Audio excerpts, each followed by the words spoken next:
자, 여러분 반갑습니다. 여러분의 수학을 쉽고 빠르게 잡아줄 친절한 본쌤입니다. 자, 이번 시간에 공부할 내용은 부등식 관련된 내용인데요. 처음부터 활용까지 쭉 한 방에 정리해 드리겠습니다. 자, 부등식에서는 성질만 잘 챙겨가시면 돼요. 자, 성질을 잘 다룰 수 있어야지만 누군가와도 잘 지낼 수 있는 것이고요. 그렇죠? 마찬가지입니다. 자, 1차 부등식에서는 뜻과 그리고 해를 구할 수 있는 방법, 연립부등식도 뜻, 여기서는 모양을 정확히 가져가시면 돼요. 그리고 해를 구하는 방법, 정말 짜증이 나는 파트이긴 하죠. 방정식과 부등식의 활용인데요. 자, 오히려 이 파트 내용을 즐기시면 돼요. 실생활에서 벌어지는 것들을 우리가 어떻게 하면 수학적으로 가지고 올 수 있는가. 단, 이게 지금 요거 이름만 봐도 막 이러고 있잖아요. 왜 여러분이 막 이럴까요? 공식처럼 암기하셔서 그래요. 그런데 공식 아닙니다. 제가 공식이 아니고 자연스럽게 그것이 나올 수 있도록 보여드릴 거예요. 그래서 단, 위만 잘 관찰하시면 되거든요. 그리고 표현을 수식적으로 옮겨온다라고 보시면 되겠습니다. 이제부터 시작해 볼게요. 자, 부등식에서는 성질을 뭐라고요? 잘 다룰 수 있어야 돼요. 주변인들을 잘 봐봐요. 성질이 깍한 사람은 적당히 잘 지내면 되고요. 성질이 좋은 사람하고는 그냥 부드럽게 잘 지낼 수 있잖아요. 얘도 마찬가지로 우리가 부드럽게 받아들이시면 되겠습니다. 일단은 이렇게 기억하시면 돼요. 이미 성립하고 있는 대소관계에서 그것이 유지가 되도록 하려면 어떻게 되어야 하며 방향이 반대가 되려면 어떻게 해야 될까를 질문을 던지고 갑니다. 자, 일단은 첫 번째, A가 B보다 작다라고 이미 대소관계가 정해져 있는 상황입니다. 그런데 내가 여기다가 얼마를 더했다. 이 관계가 유지가 되려면 마찬가지로 우변도 같은 만큼을 더해 주어야 한다는 이야기인 거죠. 저울의 원리를 기억하시면 돼요. 그러면 B에다가 C를 더하시면 되겠죠. 자, 이미 성립하고 있는 대소관계에서 같은 만큼을 덜어내어도 바뀌는 건 없어요. 여전히 B가 크다는 얘기죠. 그래서 A에서 C를 뺀 것은 B에서 C를 뺀 것보다 작다. 자, 한마디로 문장 정리하면 이미 성립하고 있는 부등식에서 이미 성립하고 있는 대소관계에서 같은 수를 더하거나 빼어도 부동호의 방향은 바뀌지 않는다라고 기억하시면 돼요. 자, 이번에는요. 이미 정해져 있는 대소관계에다가 양수가 하나 등장을 했습니다. 마찬가지로 양변에 양수를 곱하거나 양수를 나눠주어도 방향은 바뀌지 않아요. 왜냐면 이게 이제 실생활적으로 이해하시면 B가 더 무겁다라고 생각을 해보시면은 뭐 이렇게 저울이 이렇게 되겠죠. 그러면은 이 쬐끄만 아이를 뭐 2배 준비했다 칩시다. 이게 뭐 이렇게 A라고 칠게요. 2배? 그 다음에 이게 뭐 B인데 얘도 2배를 준비했다고 해서 무게가 바뀝니까? 그렇지 않다라는 이야기인 거죠. 이런 식으로 조금 쉬운 내용으로 기억하시게 되면은 어려운 일은 아니거든요. 더 중요한 거는 그냥 숫자를 기억하셔도 괜찮아요. 어려우면. 뭐 2보다 3이 크잖아요. 그쵸? 내가 얘를 3배한 수, 3을 똑같이 3배한 수, 6과 9로 대소관계가 바뀝니까? 안 바뀌지 않아요. 그죠? 자, 이미 성립하고 있는 대소관계에서 양변을 0이 아닌, 자, 그런데 뭐예요? 양수로 나눠주어도 1과 2분의 3의 대소관계는 바뀌지 않는다라는 이야기거든요. 단 중요한 사실은 이것이 양수다라는 사실을 절대 잊으시면 안 됩니다. 알겠죠? 자, 마지막은 뭐냐면 이미 정해져 있는 대소관계에서 자, 이제 표정을 읽으시면 돼요. 음수 이렇게 음수 이렇게 하시고요.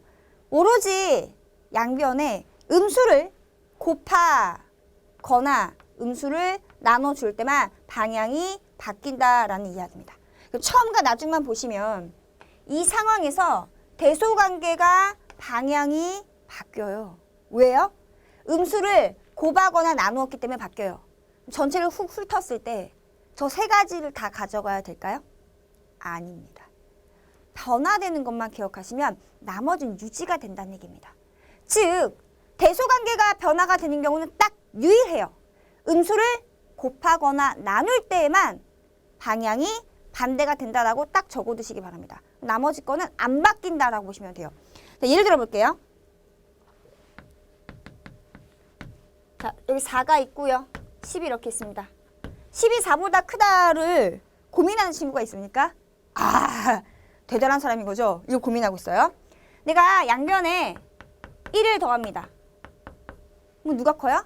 자, 좌변, 우변 이렇게 불러볼게요. 우변이요. 자, 4에서 1을 빼요. 똑같은 만큼 빼요. 그쵸? 그럼 4에다가 2를 곱해요. 10에다가 2를 곱해요.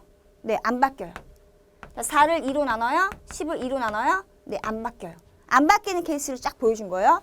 자, 이번에는 내가 4에다가 마이너스 1을 곱합니다. 10도 같은 만큼을 곱하거나 나눠줘야 돼요. 자, 불러보세요. 마이너스 4, 마이너스 10. 누가 큰 수예요? 좌측이, 좌변이 더 큰 수라는 얘기죠. 자, 이번에는요. 4를 마이너스 2로 나눠볼게요. 10을 마이너스 2로 나눠봅니다. 불러보세요. 마이너스 2, 마이너스 5. 네, 얘가 더 큰 수죠? 정해져 있는 대소관계에서 음수를 곱하거나 나눌 때만 대소관계가 바뀐다라고 보시면 돼요.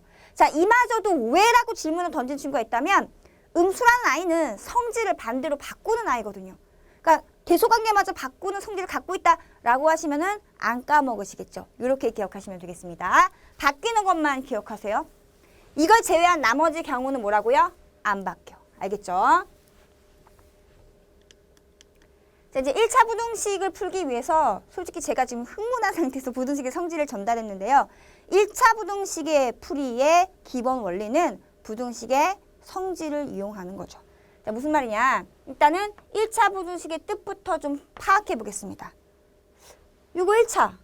차수가 가장 높은 게 1차인 부등식이라는 뜻인 거죠. 되게 간단하죠? 단, 조금 우리는 더 가져갑시다. 주어진 1차 부등식이 어떤 문자에 대한, 누구에 대한 1차 부등식인지를 확인하는 습관을 갖도록 하세요. 제가 2차 방정식의 뜻 설명할 때도 강조했던 내용과 일맥상통하는 이야기죠. 자, 이때 특별히 다른 말이 없다면 미지수 x에 대해서 많이 쓰니까 x에 대한 1차 부등식이라고 친다면 x에 대한 일반적인 1차식이 있어야 되고요. 그 다음에 부등식. 크다, 작다, 이상이다, 이하이다. 부등호로 사용한 형태의 식이 나와야 되잖아요. 뭐 이런 거? 뭐 아니면 뭐 이런 거? 뭐 아니면 이런 거? 아니면 이런 거 등등등. 이게 바로 x에 대한 1차 부등식인 거죠. 이때 1차 부등식이라고 했으니까 절대 a는 0이 아니셔야 한다는 이야기인 거죠. 뜻은 가볍게 가져가시면 돼요. 중요한 건 풀이죠. 자, 1차 부등식의 풀이. 자, 문제를 풀면서 그 틀을 잡아보도록 하겠습니다. 좌변에도 x항이 있고요. 우변도 x항이 있습니다. 마치 우리가 방정식 풀 때 이항했던 개념과 비슷하다 보시면 돼요. 같은 수를 더하거나 빼도 어차피 바뀌어요? 안 바뀌어요. 방향이 안 바뀌는 거니까 항이 왔다리 갔다리 하는 과정에서는 안 바뀌어요. 바뀌는 건 항은 이항인 거니까 부호가 바뀌는 거죠. 항의 부호만 바뀌는 거예요. 이항을 시킬 때 이사 가니까. 그러나 얘를 좌변으로 이항할 거고요. 오를 우변으로 이항하겠습니다. 지금 내가 뭐 한 거예요? 같은 수를 더하거나 빼서 옮긴 겁니다. 내가 얘 옮길 때 어떻게 한 거예요? 그냥 이렇게 옮겼어요? 아니죠. 좌변과 우변에다 얼마 더했어요? 2x를 더한 거예요. 여기 2x 더하면 없어지잖아요? 여기도 2x 더해준 거예요. 왜? 방향이 유지가 되는 거니까. 얘는 내가 어떻게 이항시킨 거예요? 좌우변에 5를 빼준 겁니다. 그 정도는 알고 가셔야 돼요. 자, 그러면 2x-4x 방향 그대로 9-5라고 하는 거죠. 그럼 정리하면 마이너스 2x 4. 자, 이제 인상 찌그리시고 이렇게 그죠? x의 개수가 뭐예요? 음수. 양변 나눌 때 방향이 바뀌어. 근데 이렇게 순간순간을 기억해야지만 뇌가 있잖아요. 굉장히 자연스럽게 그렇게 행동을 하는 거예요. 그렇게 기억을 해줬기 때문에. x만 남고요. 4를 마이너스 2로 나눠준 거니까 x는 마이너스 2하입니다. 라는 해가 탄생이 된 거죠. 자, 이제 여기서만 하시면 안 돼요. 이건 산수밖에 안 한 거예요. 부등식의 해라는 것은 얘를 참이되게 하는 x값들의 모임인 거잖아요. 그죠? 그러니까 얘를 참이되게 하는 x값들의 모임이 바로 이렇게 된 건데요. 수직선에서 이야기할 수도 있어야 돼요. 자, 수직선을 생각합니다. 자, 따라하세요. 기준수. 뭐라고요? 기준수. 선생님이 알려주는 용어로 잘 기억해 주시면 나중에 복잡한 문제 풀 때 도움이 됩니다. 기준수, 예, 기준수예요. 자, 기준수는 정확히 표시가 가능하죠. 마이너스 2보다 작거나 같은 x값들의 모임, 이렇게 하는 거예요. 그럼 마이너스 2 기준으로 작은 거니까 왼쪽으로 가야 돼요, 오른쪽 가야 돼요? 왼쪽이죠. 수는 왼쪽 갈수록 작아지는 거니까 마이너스 2보다 작거나 일단 뚫어주고 왼쪽 방향. 등호 있으니까 포함을 하는 거예요. 그러니까 실제적으로는 수가 수직선에 존재하는 거니까 마이너스 2 출발해서 왼쪽에 있는 수들이 다 되는 거지만 여러 개의 부등식이 나와서 뭔가를 할 때를 대비해서 올려서 하는 거죠. 그래서 이렇게. 이것도 잘못 알고 있는 친구도 있더라고요. 그렇죠? 부등식의 해는 이 자체가 부등식의 해가 된다는 사실. 자, 이번에는요. 이렇게 할 수도 있어요. 마이너스 4x를 우변으로 이항시켜 보도록 하죠. 그리고 9를 좌변으로 이항시켜 볼게요. 이항은 같은 수를 더하거나 빼는 개념이어서 바뀌지 않는다. 따라서 여기는 얼마가 되죠? 4x 마이너스 2x가 되고요. 여기는 5-9가 되겠네요. 좌변 마이너스 4, 우변은 2x가 됩니다. 목적은 뭐라고요? x의 범위를 얻어내는 겁니다. 뭐라고요? x의 범위를 얻어내는 거예요. 양변을 양수 2로 나눕니다. 바뀌지 않아요. 마이너스 4를 2로 나누면 마이너스 2. 얘를 2로 나눈 거니까 x만 남고요. 이렇게 되죠. 이거를 이렇게도 볼 수 있죠. x 입장에서는 마이너스 2보다 작거나 같은 값들이라는 것은 바뀌지 않잖아요. 여러분이 이렇게도 이렇게도 다 볼 수가 있어야 돼요. 달라 보이잖아요. 순간적으로. 착각할 만하죠. 그런데 x의 입장에서 해석해주면은 이 말과 이 말이 같은 말이고 수직선에 표현되는 곳이 같다라는 것을 분명히 인식할 수 있습니다. 여러분이 너무 익숙한 형태만 많이 보다 보니까 이렇게 나왔을 때 자기도 모르게 자칫 실수를 많이 하시잖아요. 두 가지 풀이로 다 해 모양을 잡아온 다음에 둘 다 이만큼을 나타낸다라는 것을 꼭 교재에다가 적어두시기 바랍니다. 차라리 한두 문제를 정확히 풀고 이해하는 것이 훨씬 더 효과적이죠. 어떻게 괜찮아요? 그럼 여러분이 풀이 해법 원리 아셨네요. 어떻게 하는 거예요? 어떻게 됐든 꼭 X항이 좌변에 있어야 되는 게 아니에요. X항이 우변에 있어도 되고 좌변에 있어도 되는데 목적은 X의 범위를 구하는 것이고 기준수를 놓고 바라봤을 때 왼쪽으로 가는 건지 오른쪽으로 가는 건지 방향을 결정하면 된다. 그럼 적어드릴게요. 자, X의 만족하는 X의 범위를 구하는 건데 꼭 기억할 사실은 기준수.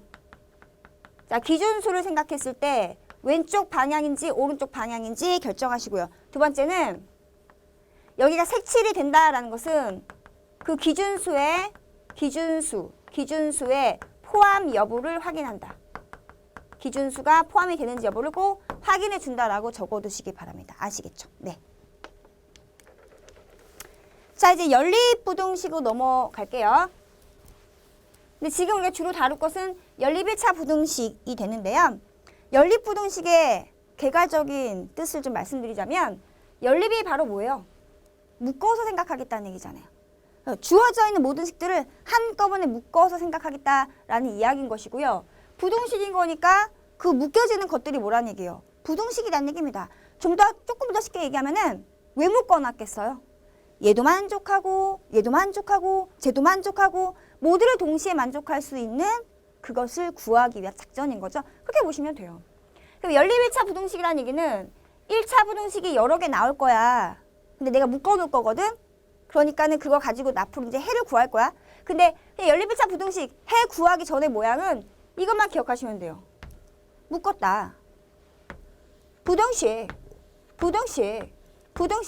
여기 뭐야? 1차 부등식. 지금 연립 1차 부등식 하기로 한 거니까요. 마찬가지고. 끝이에요. 알겠죠? 이것만 바라보시면 돼요. 자, 바로 풀이 보면서 모양 잡아볼게요. 묶었네요. 1차 부등식 몇 개 있어요? 2개 있는 거죠. 그러면 이제 우리는 얘가 풀어주세요라고 하기 전에 미리 마음을 먹어야 되는 거죠. 아, 내가 풀어야 되는구나. 얘도 만족하는 거고 얘도 만족하는 x의 범위를 구해줘야 되는구나 라고 보시면 되겠습니다. 그럼 내가 얘를 1번이라고 하고요. 얘를 2번이라고 하겠습니다. 이제 각자 만족하는 해를 구해줘야 되는 거니까. 자, 1번부터 진행해 볼게요. 자, 괄호 풀어서 4x 마이너스 3x 플러스 3 작다 2x. 맞아요? 정리하면은 여기는 2x가 되시고요. 플러스 3, 0, 2x 당황하지 말고 여기 x가 아니죠. x. 그죠? 자, 이제 x는 x한끼리 상수한끼리 이렇게 각자 놉니다. x의 범위를 구하기 위해서. 얘를 넘겨줄게요. 3. 여기는 2x 빼기 x니까 x가 되겠죠. 맞나요? 자, 그리고 아까 내가 당황하지 말고라고 했잖아요. 말 나온 김에 좀 예를 들어 드릴게요. 예. 만약에요. 4x 마이너스 2x 마이너스 3 뭐 이런 게 있다라고 칩시다. 그러면은 2x 플러스 3 여기는 2x가 되고요. 양변에 2x를 빼주면 3, 0 이건 뭐예요?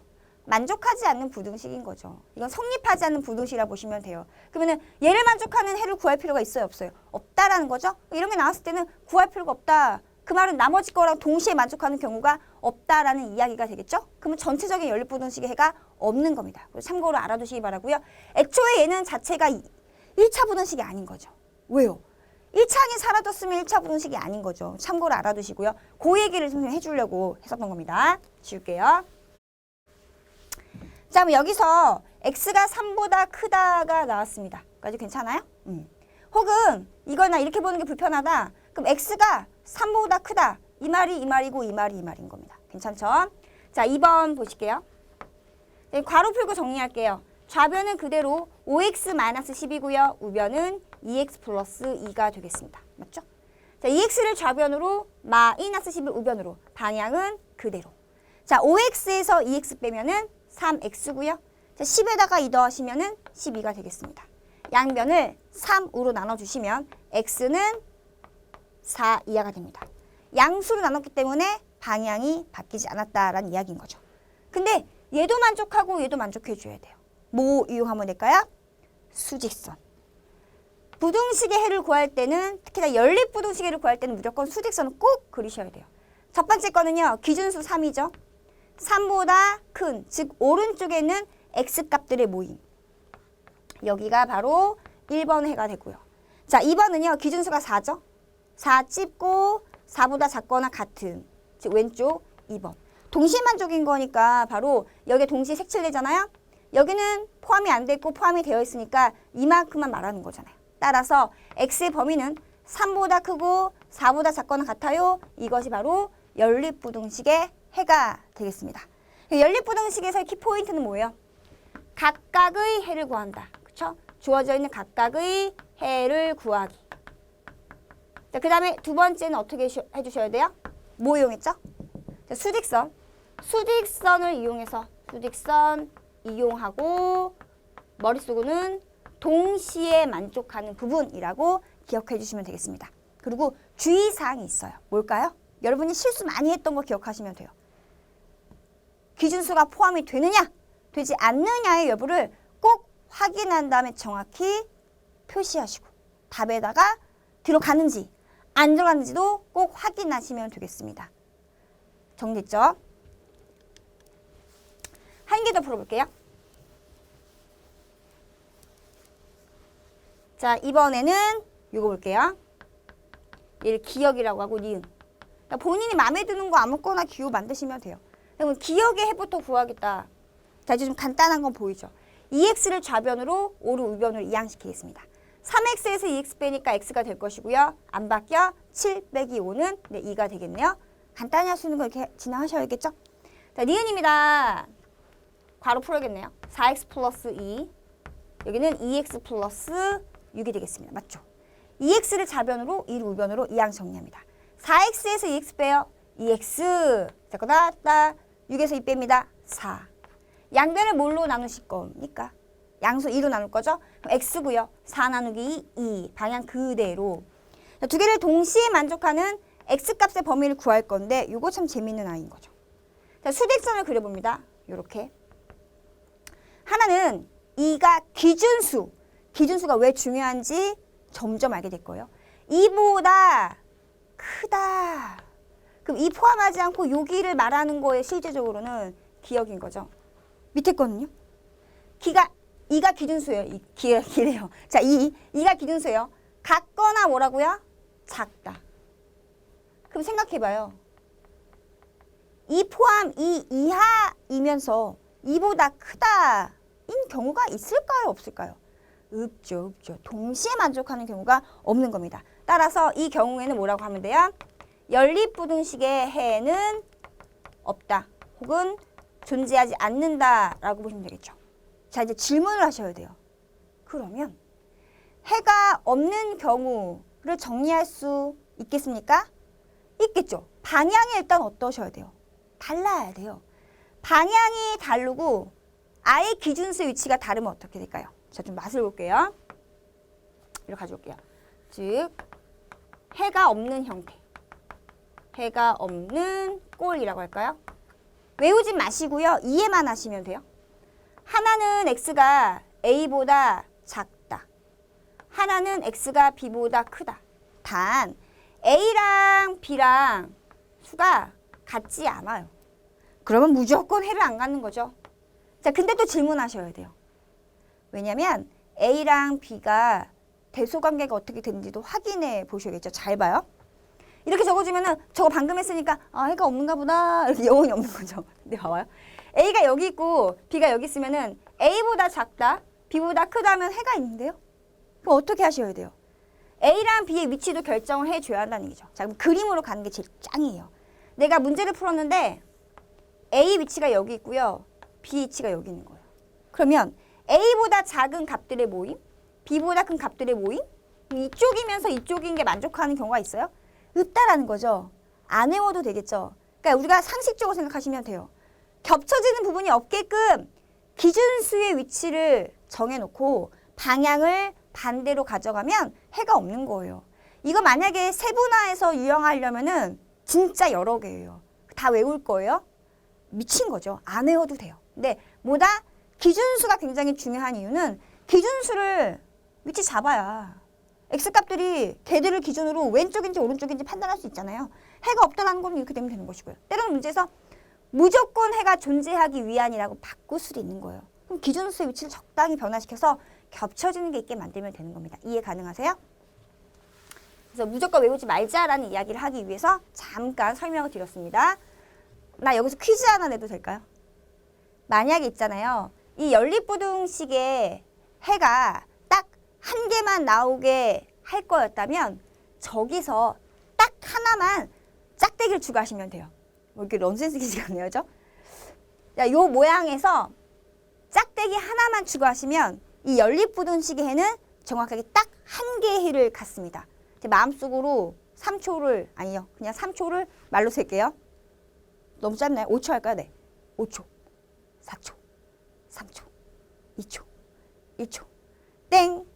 착한 친구들. 혹시 5초 안에 해결하려고 열심히 막 집중한 친구들?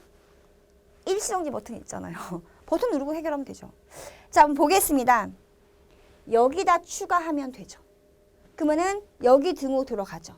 그럼 일로 왔을 때 애도 2 포함해서 크다가 되는 거니까 두 개를 동시에 만족하는 경우는 바로 뭐예요? x는 2라고 딱 하나 해를 갖는 거죠. 여러분 중요한 이론 한 개를 만드신 거예요. 뭐냐면 연립 1차 부등식을 풀고 있는데 해가 딱 한 개만 존재하기 위한 경우는 딱 한 가지밖에 없어요. 자, 뭐냐? x가 기준수보다 작거나 같고 동시에 x가 기준수보다 크거나 같은. 자, 이런 경우에는 그 a라는 수를 기준으로 하나는 작거나 같은 거니까 포함해서 왼쪽이고요. 하나는 같거나 큰 거니까 이렇게 해서 딱 a만 겹쳐지는 거잖아요. 그럼 x는 a가 바로 해가 되는 겁니다. 이렇게 있을 때는 해가 x는 a가 되는 것이고요. 그 문제가 어떻게 바뀌겠어요? 여기랑 여기를 다른 형태로 주겠죠. 뭐 여기는 어떤 식이 있고 여기는 또 어떤 식이 있어요. 이 주어진 연립부등식에가 딱 하나만 되기 위한 조건? 얘랑 같게 만들면 되는 거예요. 그런 식으로 기억하시면 되겠습니다. 예문으로 기억한 거 절대 안 까먹거든요. 그래서 짝대기 하나 그어가지고 지금 제가 설명드린 것처럼 필기를 잘 해두시면 될 것 같아요. 책 빈 공간들 있잖아요. 아시겠죠? 꼭 적어두세요. 네. 자, 이렇게 해서 연립부등식까지 어떻게 하면 우리가 풀이를 정확히 할 수 있고 중요한 팁들이 무엇인지를 살펴보았습니다. 제가 말씀드린 것만 잘 적어두고 연습하시게 되면은 분명히 되게 많은 것을 얻어갈 수 있을 거예요. 자, 남은 것은 활용과 관련된 이야기인데요. 여러분이 지겹게 많이 들어왔겠지만 선생님이 아주 쉽고 빠르게 정리를 하나하나 해드릴게요. 잠시 쉬었다 갈게요.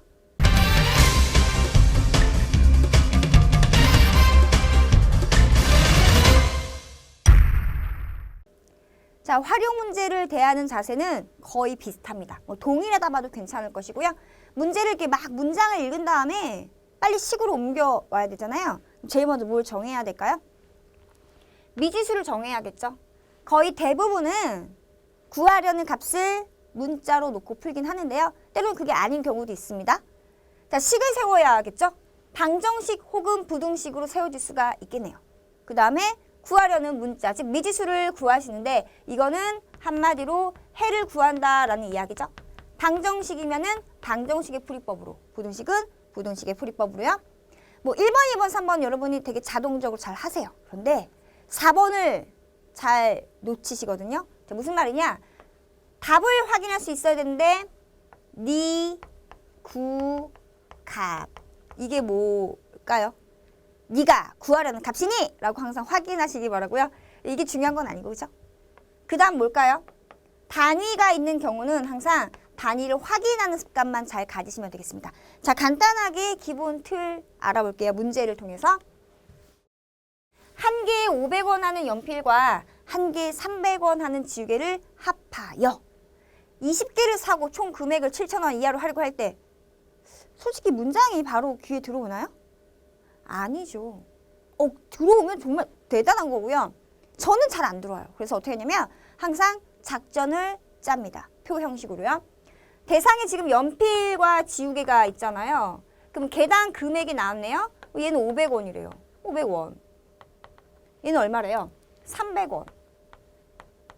문장이 나요? 이게 나요? 이게 한눈에 들어오죠. 20개를 샀다라고 했습니다. 그럼 궁금하지 않나요? 야, 연필을 몇 개 사고 지우개를 몇 개 샀는데 그래? 뭘 문자로 놔야 되는 문제인가 봐. 느낌이 오는 거죠. 총 금액을 7,000원 이하로 하려고 한다. 뭔가 계산을 전체적으로 한 다음에 뭐가 같네, 이하네 하는 것들이 대부분 식을 세울 수 있는 힌트인 거죠. 그래서 총 금액이 7,000원 이하야. 이거 뭐 나중에 총 금액을 따지면은 이것이 7,000원 이하인가 봐. 이거는 머릿속에 지금 현재 자리 잡고 있는 거예요. 연필은 최대한 몇 개까지 살 수 있는지. 연필에 대한 정보를 묻고 있으니까 아까 이야기 나눴던 거에 맞춰서 얘를 X개 샀다고 칩시다. 그럼 20개 산 거는 기억하고 있으니까 얘는 20에서 X를 뺀 것만큼의 개수를 샀겠죠. 그럼 총 금액을 어떻게 계산해요? 연필의 금액이랑 지우개 금액을 합치잖아요. 오케이. 따라서 갑니다. 500 곱하기 X 연필의 금액 1 더하기 지우개 금액 300 곱하기 개수 1은 바로 7,000원 이하입니다. 작거나 같다라는 이야기인 거죠. 자, 괄호표로 정리하자면 이렇게 정리할게요. 마이너스 300x잖아요. 500x 정리하시면 200x가 될 것이고요. 여기는 얼마가 되나요? 300 곱하기 200이 아니라 20이죠. 20 마이너스 x 300 곱하기 20인 거니까 6,000이죠. 이 양 정리하시면 1,000이 되겠습니다. 따라서 200으로 양면을 나눠주면은 양수 나눈 거니까 방향이 그대로죠. x는 5 이하가 돼요. 즉 연필, 연리, 니구값 네, 확인했고요. 그거는 5 이하인 거니까 최대 몇 개까지 살 수 있다라고 하는 거예요. 5개라고 정확히 답을 적으시면 되겠죠. 괜찮아요? 자, 본격적으로 공식 아닌 공식 같은 너 출발합니다. 시 거리, 속력, 시간. 자, 문제를 풀기 앞서서 제가 꿀팁을 알려드릴게요. 모든 거리, 속력, 시간에 대한 문제는 속력에서 출발한다. 속력이 기준이거든요. 무슨 말이냐면 분속 A 미터입니다. 이게 바로 속력을 뜻하는 단위잖아요. 근데 얘보다 더 좋은 거는 이거예요. A 미터 퍼 분이라고요. 더 좋은 거는 이거예요. 이게 갖는 의미가 1분에 A 미터로 움직인다라는 이야기거든요. 그러면 시간이 2분 걸리면 여러분 자동 어떻게 하세요? 여기다가 2분을 곱하죠. 3분이 걸린다면 3분을 곱하죠. 그럼 그때마다 거리 값을 토해내잖아요. 그럼 이렇게 해볼까요? 나 여기에다가 이렇게 한번 생각을 해보겠다. 1분에 갈 수 있는 거리가 A미터라는 건데 나 이거 뭐 X분이 걸렸다라고 이야기를 해볼게요. X분이 갖는 의미는 원래 뭘까요? 네, 1분의 X배입니다. 그럼 분 단위가 자연스럽게 약분이 되는 거죠. 그럼 계산 결과 뭐가 됩니까? 속력에 해당하는 값이랑 곱하기 시간에 해당하는 값을 곱했더니 자연스럽게 단위가 뭐가 탄생이 됐어요? 미터가 돼버린 거잖아요. 이거 뭐라고요? 거리라고 하죠. 그치? 그리고 뭘 한 거예요? 바로바로 속력에다가 걸린 시간을 곱했더니 거리가 나온 거죠. 공식이 탄생이 된 겁니다. 거리는 속력 곱하기 시간인 이유가 이러한 이유로 그러하다라는 이야기인 거죠. 그럼 이거 알면 나 속력을 구하고 싶어요? 거리를 시간 나누시면 되고요. 시간을 구하고 싶어요? 네, 거리를 속력으로 나누면 된다라고 해서 이거 하나를 가지고 이러한 형태의 모양이 시중에 돌고 있는 거죠. 그닥 좋아하진 않아요, 저는. 거, 속, 시. 마우스 모양이네, 뭐 달걀 모양이네 라고 나오지만 이게 중요합니까? 아니죠. 이게 중요한 거죠. 그러면 단위가 바뀌어도 그에 맞게끔 대응이 가능한 거잖아요. 이제 속력과 시간의 곱이 거리고 거리를 속력 나누면 시간인 거고 그 다음에 거리를 속력 나누면 거리 시간 나누면 속력이다라고 하는 거예요. 분자, 분모. 나머지 게 구해진다는 얘기죠. 틀만 가져가시고 중요한 건 이거예요. 속력의 단위에 거리와 시간을 맞춘다라고 꼭 정리해 두시기 바랍니다. 근데 이거 통째로 이렇게 적어두시는 것이 좀 좋을 것 같아요. 지울게요. 자, 그러면 1시간의 점심시간 동안 서점에서 책을 사오려고 합니다. 그러니까 이 문장에서 나한테 주어진 시간은 1시간이구나 라고 예측할 수 있겠죠. 시속 4km. 자, 속력이 나왔습니다. 그 문제에 등장하는 모든 시간의 단위는 몇 시간인지, 거리의 단위는 몇 킬로미터인지를 파악할 수 있어야 돼요. 서점에서 책을 사는데 20분이 걸렸다. 자, 째려봐야겠죠. 누구를? 너. 시간 단위가 아닌데? 20분 어떻게 고치셔야 돼요? 시간으로. 1분은 60분의 1시간이죠. 왜요? 1시간 60분인 거니까. 근데 그렇게 안 해도 되고요. 1시간을 몇 등분하면 20분이 나와요? 3등분. 그러니까 20분은 3분의 1시간인 거죠. 그래서 3분의 시간이라고 단위를 일단은 맞게 고쳐놨습니다. 최대 몇 킬로미터 이내에 있는 서점을 이용하면 되는지라고 했습니다. 이거 부등식이 나오겠구나. 식을 세우다 보면은 그러면은 내가 지금 필요한 거는 어디부터 어디까지 거리예요? 학교부터 서점까지 거리를 모르는 거잖아요. 그래서 문제를 보니까 지금 내가 학교부터 서점까지 거리를 x 하시고 단위는 그렇죠. 킬로미터 라고 놓으면은 자동 문제가 풀리는 거야 라고 볼 수 있어야겠죠. 다음 가볼게요. 학교에서 서점까지 가는데 걸리는 시간이 뭐예요? 움직이는데 걸리는 시간 1. 움직인 거리를 그때의 빠르기로 나눠주시면은 자동 시간이 나온다는 얘기인 거죠. 단위를 맞춰놨기 때문에 자동 결정이 되는 거예요. 그러면 올 때는요. 같은 거리를 올 거 아니에요. 그러면은 똑같은 거리를 속력 나눠주면은 올 때 걸린 시간이죠. 자, 뭘 놓치면 안 돼요? 서점, 즉 책을 고르는 시간이 있었잖아요. 뭐예요? 20분, 즉 3분의 1시간. 이거 총 합친 시간이 뭘 넘으면 안 돼요. 1시간을 초과하면 안 되죠. 즉 1시간 이내가 돼야 됩니다. 자, 봐요. 단위를 관찰하면은 자동 식이 세워진다고 했잖아요. 단위가 다 같은 거니까 이제 이거에 대한 식만 세우면 되는 겁니다. 얘는 얼마예요? 2분의 x가 되겠죠?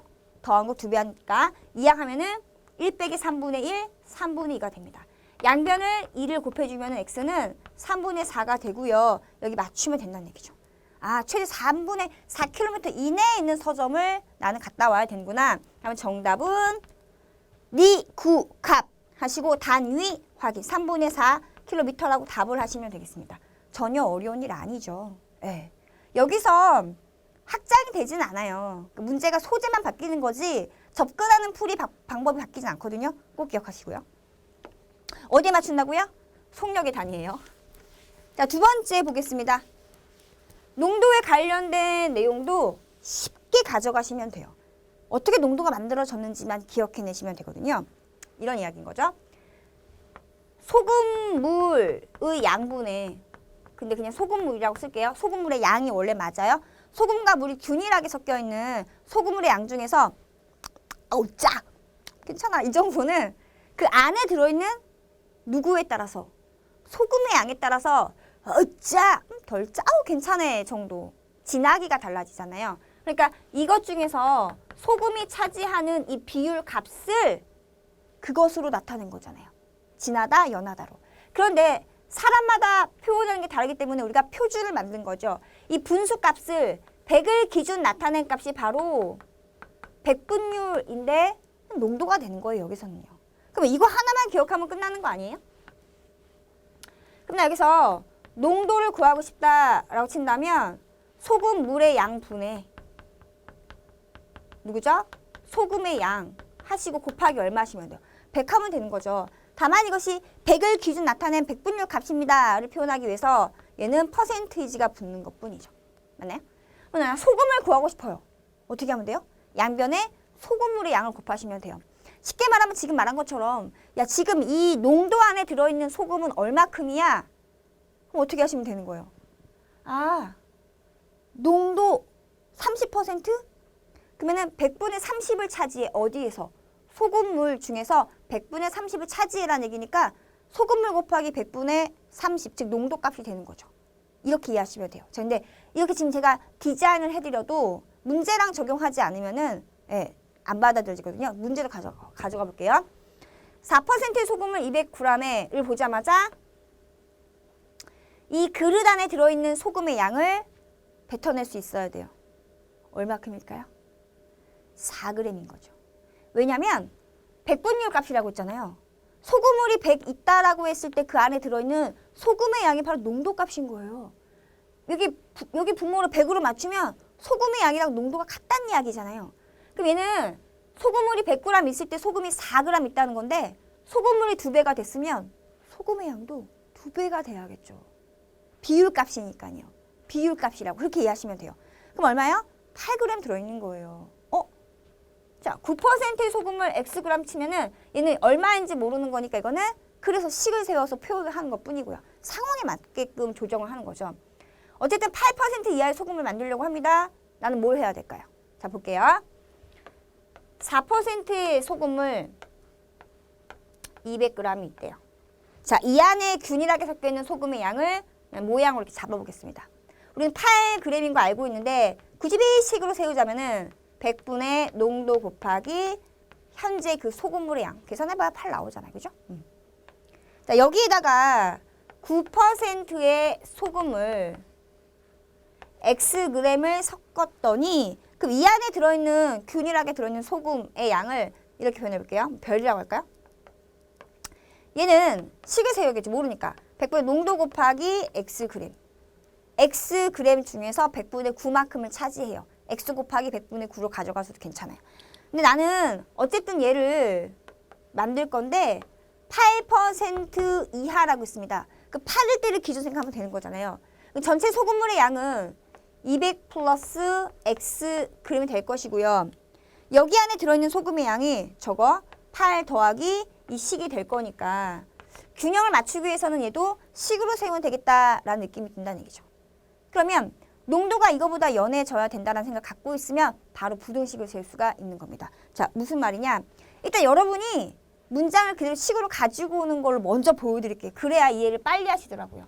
자, 그러면은 볼게요. 여기를 내가 비워둘게요. 별표 퍼센티지라고. 그 우리 목적은 별표 퍼센티지가 8%보다 작거나 같게 만들면 되는 거죠. 섞은 후에 농도가 8% 이하입니다. 문장 그대로 식으로 가지고 온 거예요. 그러면 이렇게 만들었을 때 이 농도 값은 구할 수 있죠. 농도 어떻게 구해요? 소금물의 양분의 소금의 양 곱하기 100이라고 했습니다. 그럼 적어볼게요. 이 지금 현재 들어있는 이 소금물 안에 그러니까 이 그릇 안에 들어있는 소금물의 양은 200 더하기 X죠. 그거 분의 소금의 양은 저거 즉 100분의 농도 곱하기 소금물. 일단 형식만 잘 봐요. 여기는 100분의 9 곱하기 x. 소금과 소금 더해서 이 안에 들어있는 소금의 양. 모양으로만 잡아볼게요. 아까 제일 때 동그라미라고 했죠? 동그라미 그리고 별을 더해서 이렇게 그래. 맞나요? 곱하기 얼마라고요? 곱하기 100을 하면은 이 전체 값이 뭐예요? 별이라는 얘기죠. 그럼 이게 이하입니다. 8 됐죠.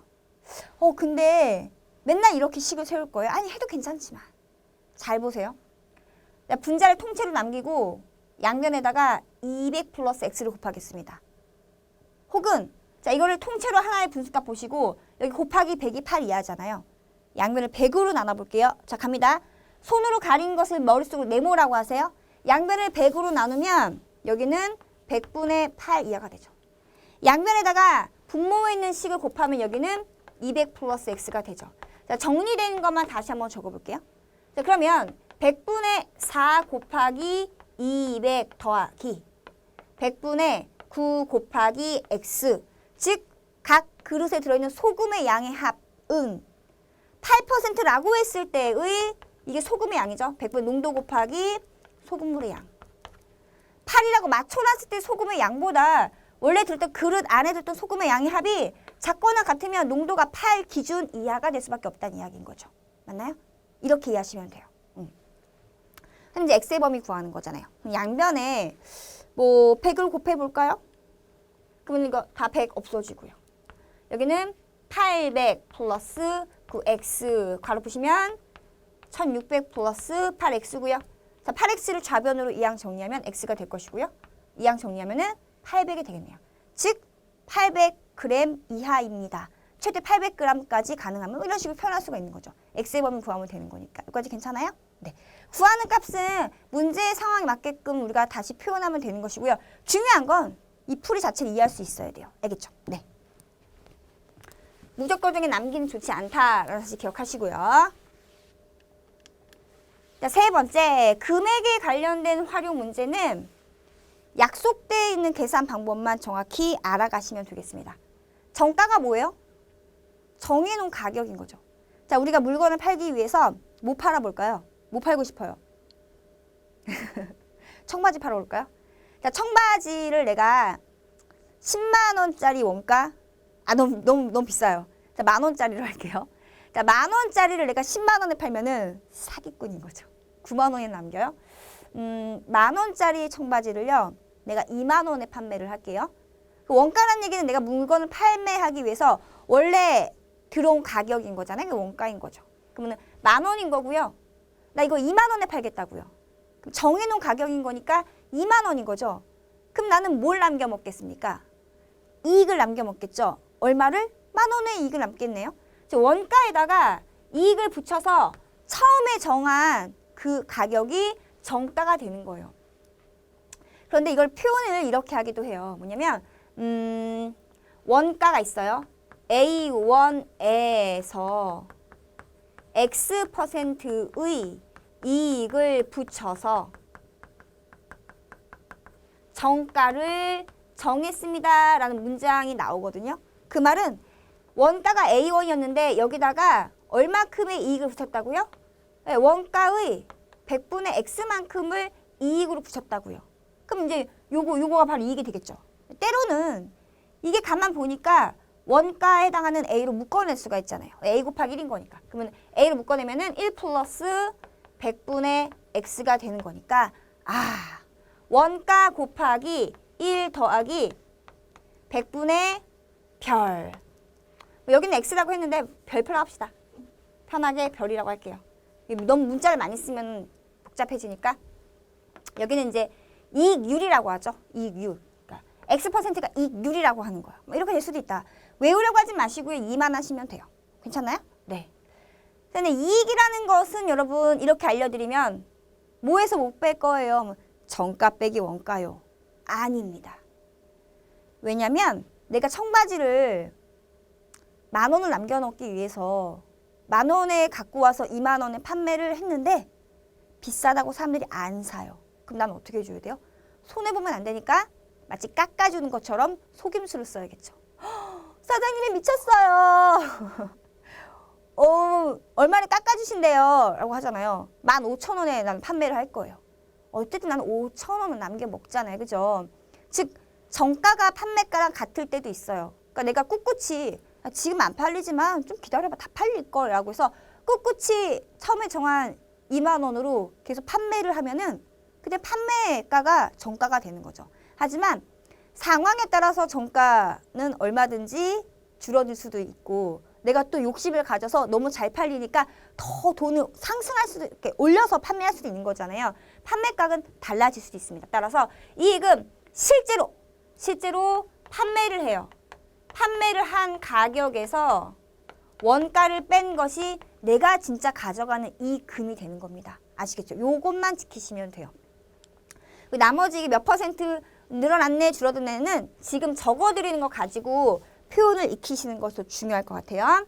자, 여기랑 관련해서 많이 나오는 퍼센트이지, X 퍼센트이지가 증가했다와 감소했다에 대해서 중요한 표현 몇 가지만 알아보도록 할게요. 그럼 첫 번째, A1에서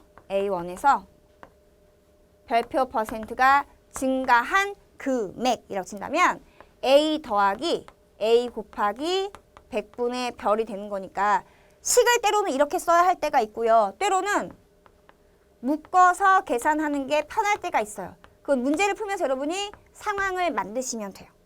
그러면 이번에는 두 번째 A1에서 이만큼이 감소. 별달 쓰니까 지금 혹시 유치 이런 아니죠? 훨씬 좋아요. 모양이 제일 좋아요. 문자보다는. 하면 A에서요. A 얼마큼? 100분의 달만큼이 빼진 거죠. A를 묶어내면은 1 빼기 100분의 달. 자, 이걸 가르쳐 드리려고 하는 것이 아니라 진짜 써먹는 거 가르쳐 드리려고 해요. 나 이거 지워도 돼요. 3초 셀게요. 3초, 2초, 1초. 예문 하나로 여러분이 기억하는 것이 좀 더 편할 것 같아서요. 자, 이제 3번이라고 적어드릴게요. A1에서 20%가 증가했다라는 것을 여러분이 다르게 표현할 수 있어야 돼요. 이거는 A1의 몇 퍼센트입니다. 제가 채울 수도 도와드릴게요. 에서와 의의 차이예요. 그럼 A1에서 20% 증가했다라는 것은 이런 이야기인 거잖아요. A 더하기 A 곱하기 100분의 20이란 얘기 아니에요? 그죠? 끝내도 괜찮아요. 근데 나 얘를 이렇게 묶어볼게요. A를 묶어주면은 1 더하기 100분의 20이 되는 거니까 A 곱하기 100분의 120이죠. 맞나요? 이거 우리가 어떻게 문장으로 만들 것인가? 이렇게 만들어요. A에 몇 퍼센트를 적용한 거예요? 120%를 적용한 겁니다. 그래서 A1을 120%예요 라고 말할 수 있어야 돼요. 그러니까 100% 기준 20%를 붙인 거잖아요. 이번에는 이렇게 얘기해 볼게요. 4번. B1에서 10% 감소한, 정확히는 이런 식으로 얘기해 주죠. B1 10% 감소한 금액이라고 친다면 마찬가지로 B에서 빼겠죠. B의 100분의 10만큼이 줄어든 거니까. 얘를 B로 묶어주면은 1 빼기 100분의 10이 되는 거니까 B 곱하기 100분은 얼마죠? 90이 되는 거죠. 따라서 이건 우리가 또 어떻게 이야기할 수가 있느냐. B1의 몇 퍼센트? 90%예요 라고 얘기할 수 있는 거예요. 그러니까 때로는 이렇게 식을 세울 수도 있어야 되지만 바로 직방으로 이렇게 이해를 해서 한 번에 식을 세우는 경우가 편할 때도 있거든요. 요걸 차라리 여러 번 눈에 집어넣고 표현을 익히시기 바랍니다. 되게 중요한 거 알려드렸어요. 그렇죠? 자, 그럼 지우고 앞으로 가볼게요. 자, 이제 마지막 내용입니다. 수와 관련된 이야기인데요. 진짜 많이 본 거죠. 기본적으로. 수와 관련된 거는 미지수 정하는 것이 되게 중요하기 때문에 몇 가지 팁만 알려드릴게요.